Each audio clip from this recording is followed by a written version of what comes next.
আমার সৌভাগ্য যে আপনারা আমাকে এর যোগ্য মনে করেছেন, কিন্তু এই ন্যায় আমি তখনই করতে পারবো যখন অমৃত কলসের সব কাহিনী আমি জানবো।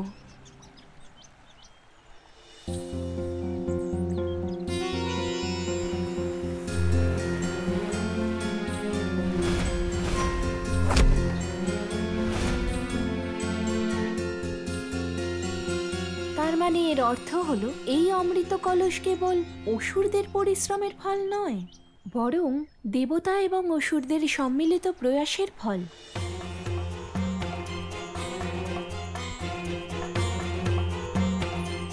অর্থাৎ এই অমৃতে যতটা অধিকার অসুরদের আছে ততটা অধিকার দেবতাদেরও আছে। দেবতাদের কোনো অধিকার নেই এর উপর, এই কেবল আমাদের, আর আমাদেরই থাকবে।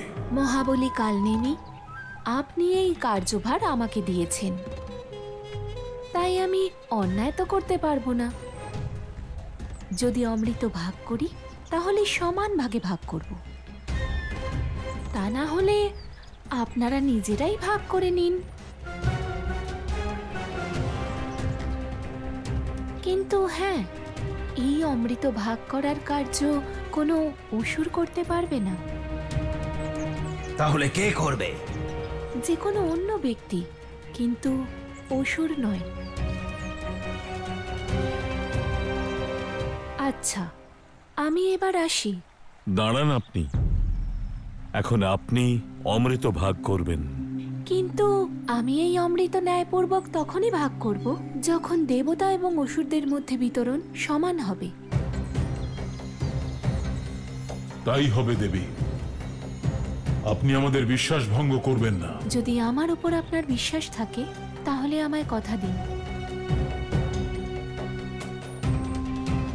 আমার নেওয়া সিদ্ধান্তে আপনাদের কোনো রকম আপত্তি থাকবে না, আর না কেউ আমাকে প্রশ্ন করবে। আমরা কোনো আপত্তি করব না, আর না আপনাকে কেউ কোনো প্রশ্ন করবে, কথা দিচ্ছি আমি।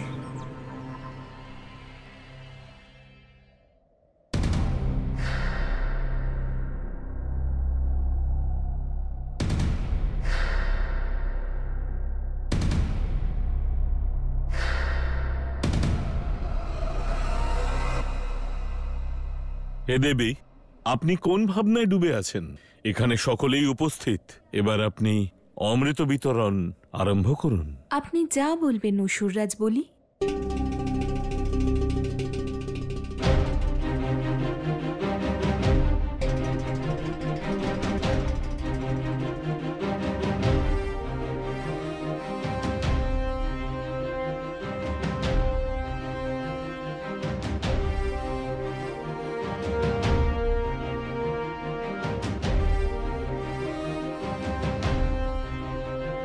দাঁড়ান সুন্দরী,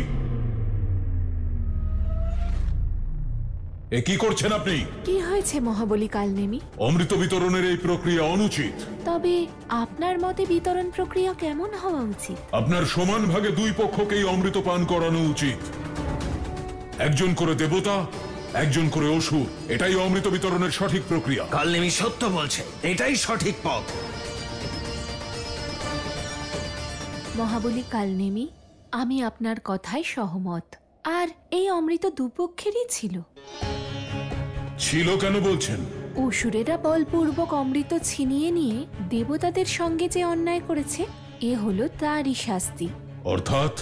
অর্থাৎ সেই অন্যায়ের প্রায়শ্চিত্ত তখনই সম্ভব যখন এই অমৃত প্রথমে দেবতাদের পান করানো হবে আর তারপরে অসুরদের। এ কেমন ন্যায়? কোথাকার ন্যায়? এটা মোহিনীর ন্যায়। আর মহাবলী কালনেমি, আপনি আমাকে এই কার্যভার দিয়েছিলেন, আর আপনিই কথা দিয়েছিলেন যে কোনো অসুর আমার ন্যায় নিয়ে আপত্তি করবে না। কিন্তু আপনি বিশ্বাস ভঙ্গ। নিজের কথার মর্যাদা রাখো। তুমি আসন গ্রহণ করো।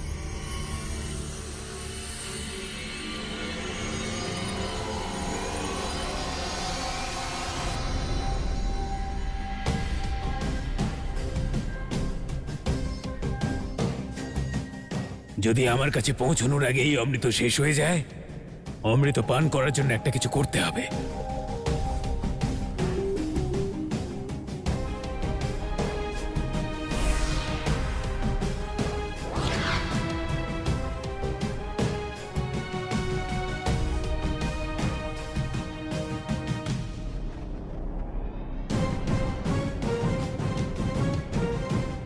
থামুন দেবী, এ এখানে রূপ বদল করে বসে আছে।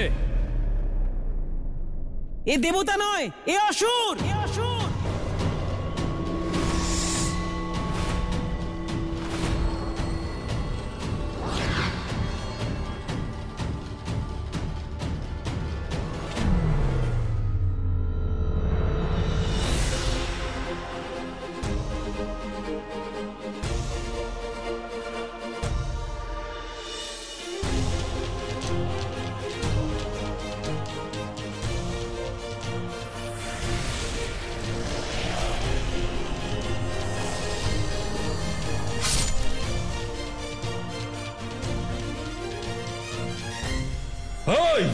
এই বিষ্ণু আবার ছলনা করেছে আমাদের সঙ্গে। অসুরেরা আজ যেন জীবিত না থাকে।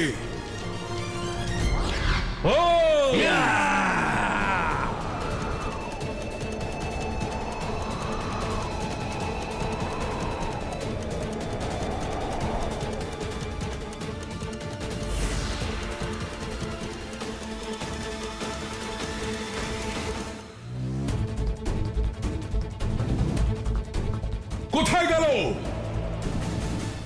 অমৃত নিয়ে পালিয়ে গেল। আজ ছাড়বো না ওকে। বিষ্ণু, পরম অবতার শ্রীকৃষ্ণ। ভগবান বলিস তুই নিজেকে? আরে তুই তো কপট মানুষদের থেকেও বেশি ছলনা করিস। লজ্জা করে না তোর? শক্তিতে পেরে উঠবি না বলে মোহিনীর রূপ ধরে ছলনা করতে চলে এসেছিলি।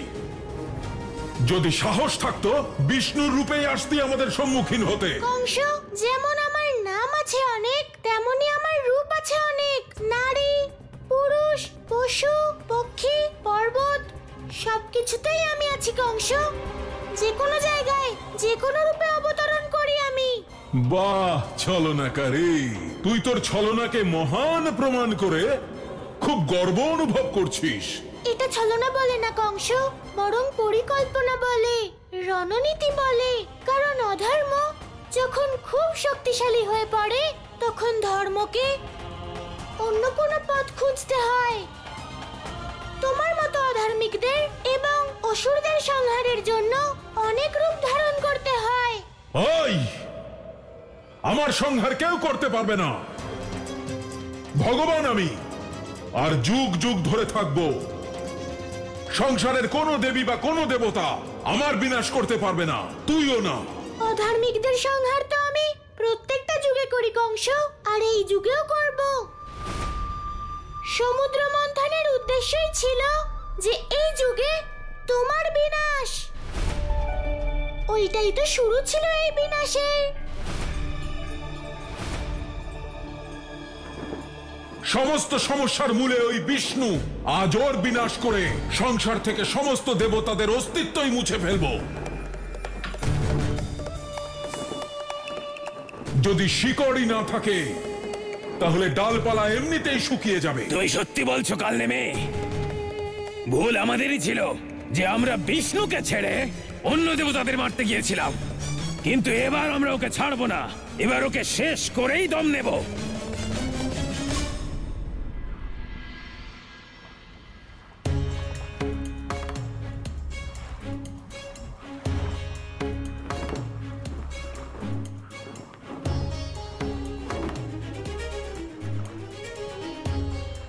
অসুরেরা ওই যে,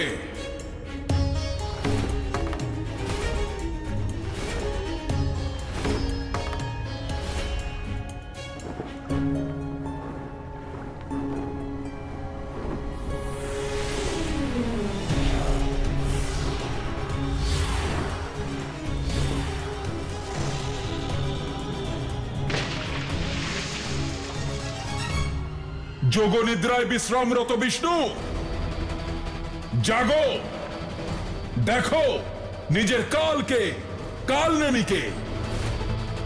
তোমাকে বধ করতে এসেছি আমি, তোমাকে চিরনিদ্রায় শায়িত করতে এসেছি। ওঠো।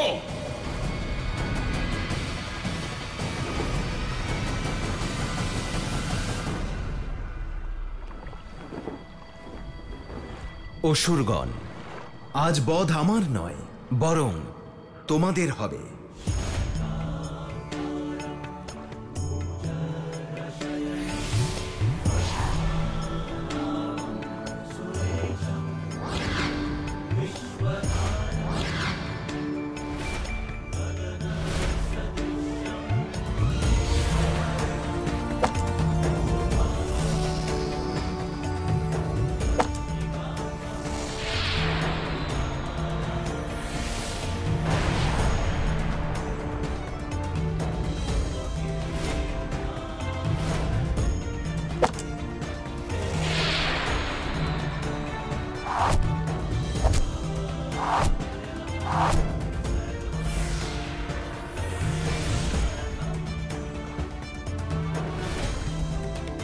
তুমি আমাকে মারতে পারবে না বিষ্ণু। অমর আমি, আর যে অমর তাকে কেউ মারতে পারে না, এটা সম্ভবত তোমার জানা আছে।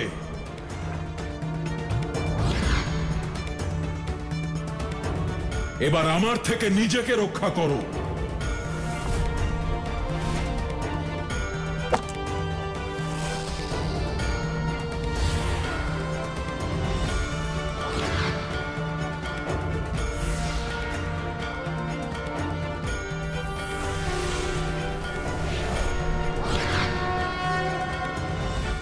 আজ এই ক্ষীর সাগরে তোমার মৃতদেহ ভাসতে দেখে তবেই যাব বিষ্ণু।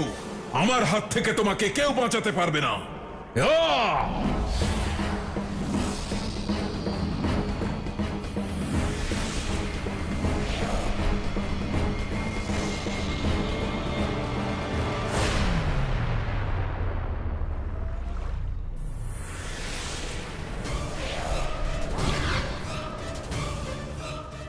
আজ আমি একে আর আটকাতে পারবো না। এর থেকে বাঁচতে আমাকে অন্য কোনো পথ খুঁজতে হবে।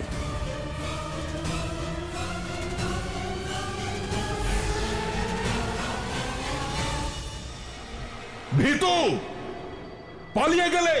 সংসারে তুমি যেখানেই গিয়ে লুকাও, আমি তোমায় খুঁজে বের করব।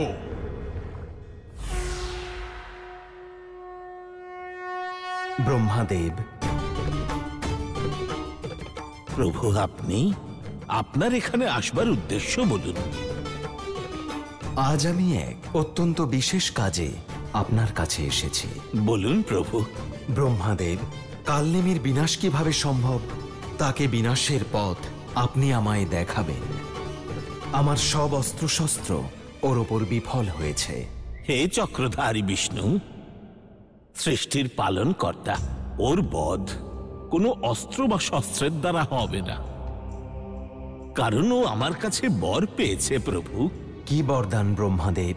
যে ওর বধ এমন কোনো বস্তুর দ্বারা হবে যা শস্ত্র রূপে থাকবে না, অর্থাৎ না হবে কঠোর, না হবে কোমল, না হবে শুকনো, না হবে ভিজে।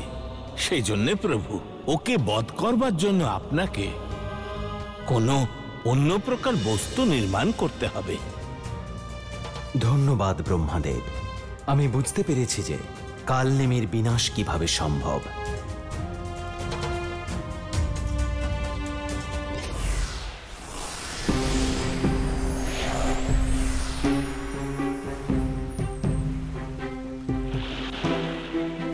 হে সাগরদেব, আপনার সাহায্যের প্রয়োজন আছে আমার। আপনি আমায় দর্শন দিন।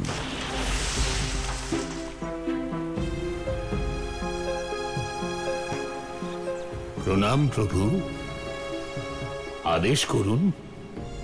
আমাকে কেন ডেকেছেন? হে সাগরদেব, এই সংসারে কালনেমি নামে এক অসুর আছে, যাকে কোনো প্রকারের অস্ত্রশস্ত্র দ্বারা মারা সম্ভব নয়। বিষ্ণু,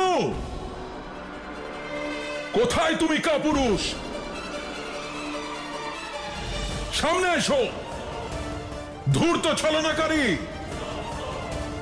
কোথায় লুকিয়ে বসে আছো? নারায়ণ নারায়ণ, হে অসুররাজ কালনেমি, আপনি কোথায় ভ্রমণ করছেন? বিষ্ণুর চাটুকার, ভালোই হলো তোমায় পেয়ে গেলাম। বলো বিষ্ণু কোথায়, নয়তো এক্ষুনি এখানেই তোমায় বধ করব। নারায়ণ নারায়ণ, হে অসুররাজ, এত ছোট্ট একটা বিষয়ের জন্য আপনি এত বড় একটা পাপ নিজের মাথায় কেন নেবেন? আপনার যা জানার আছে আমায় জিজ্ঞেস করতে পারেন, আমি সবকিছুর উত্তর দেব। আর রইল কথা আমার প্রভুর, সেই বিষয়ে আমি নিশ্চয়ই বলবো। এ আর এমন কি বড় ব্যাপার? চুপ করো, বলো বিষ্ণু কোথায়? নারায়ণ নারায়ণ, হে অসুররাজ, আমার প্রভু সাগর দেবের কাছে গেছেন। আপনি ওনাকে ওখানেই পাবেন। নারায়ণ নারায়ণ। ওখানেই জল সমাধি তৈরি করব ওর। বিষ্ণু, এই সংসারে কেবল আপনারই ফেনা আছে, যা না ভেজা না শুকনো। সাগরদেব, আপনার এই ফেনার প্রয়োজন আমার, যার দ্বারা আমি এমন এক শস্ত্র নির্মাণ করব যা কালনেমিকে বধ করতে আমাকে সাহায্য করবে। ঠিক আছে প্রভু, আমার জলের ফেনা আপনি গ্রহণ করুন।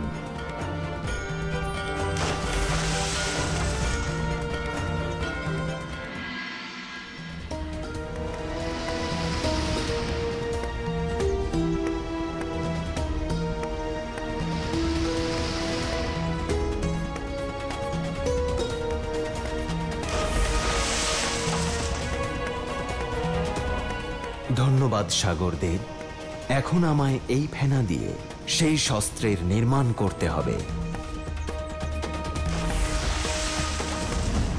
তাহলে এখানে লুকিয়ে বসে আছো তুমি ভীতু? আমি তোমায় বলেছিলাম তুমি যেখানেই থাকবে খুঁজে এনে হত্যা করব তোমাকে। নিজের বিনাশের জন্য তৈরি হও বিষ্ণু। হে ফেনা, তোমায় দিয়ে এক শস্ত্রের নির্মাণ করতে হবে।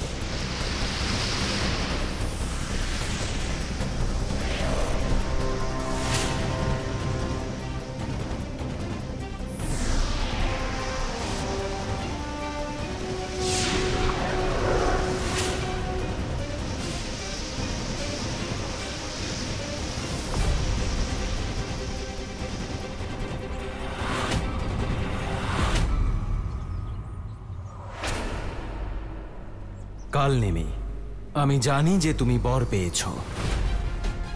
না তোমায় সিক্ত শস্ত্র দিয়ে মারা যাবে, না শুষ্ক শস্ত্র, না কঠিন শস্ত্র দিয়ে, আর না কোমল শস্ত্র। এ হতে পারে না। তাই আমি এমন অস্ত্র নির্মাণ করেছি যা ফেনা দিয়ে তৈরি। এখন এই শস্ত্র দিয়েই আমি তোমায় সংহার করব। তুমি আমার সংহার করার আগে আমি তোমাকে বধ করব।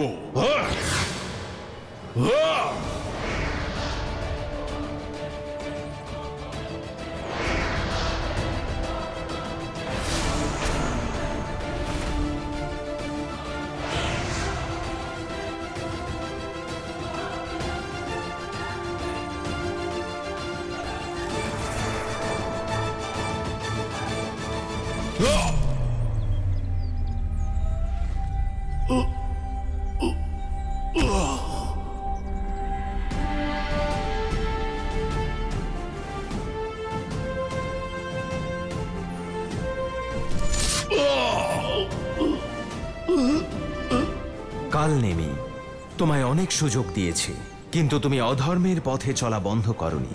এমনকি এখনো সময় আছে, হয় তোমার পাপ স্বীকার করে নাও, আর নইলে তোমার বিনাশের জন্য প্রস্তুত হও। যদি তুমি তোমার পাপ স্বীকার করে নাও, আমি কথা দিচ্ছি আমি তোমায় উদ্ধার করব। তুমি আমায় কি উদ্ধার করবে? ছলনাকারী, আমি তোমার বিনাশ করব। তুমি আমার শত্রু, আর শত্রুই থাকবে। এই জন্মে না পারলেও পরের জন্মে, প্রত্যেক যুগে জন্মাবো আমি, প্রত্যেক যুগে মারবো তোমাকে। আজও তোমাকে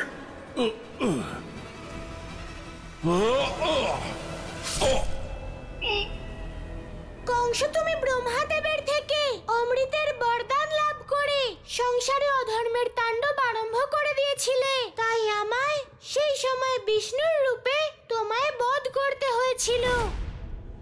আর আজ তোমার বধের জন্য আমায় কৃষ্ণ রূপে অবতরণ হতে হয়েছে। তাও আমি তোমায় একটা শেষ সুযোগ দিচ্ছি। নিজের পাপ স্বীকার করে নাও। আমি তোমায় নিজের শরণে নিয়ে নিতে রাজি আছি কংস।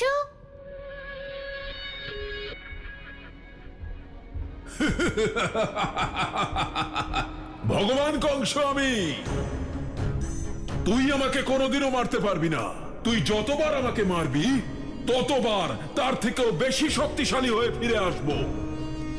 অতীত আর বর্তমান দুজন্মেরই প্রতিশোধ নেব তোর উপর। কিন্তু এটাই তো তোর শেষ সুযোগ। আজকের পরে তোর অস্তিত্ব শেষ। ঠিক আছে কংস, তুমি নিজেই বেছে নাও যে তুমি কিরকম মৃত্যু চাও। তুই তো গোয়ালা, আর তোর মল্লযুদ্ধ অতি প্রিয় জানি আমি। তাই তো তোকে মল্লযুদ্ধের আমন্ত্রণ জানিয়েছি অমাবস্যায়। আর সেই মল্লযুদ্ধে আমি তোর বিনাশ করব। যদি তোমার অন্তিম ইচ্ছা মল্ল মল্লযুদ্ধ হয় তাহলে আমি তোমার ইচ্ছা অবশ্যই পূর্ণ করব। আর এটাও ঘোষণা করছি, এই মল্লযুদ্ধই তোমার বিনাশের কারণ হবে।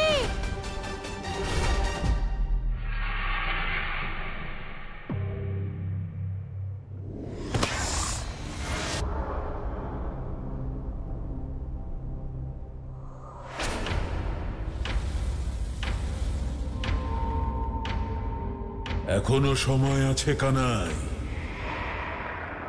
ভয় পেয়েছে তাহলে আমাকে? আমি তো এখানেই আছি মামা। হ্যাঁ?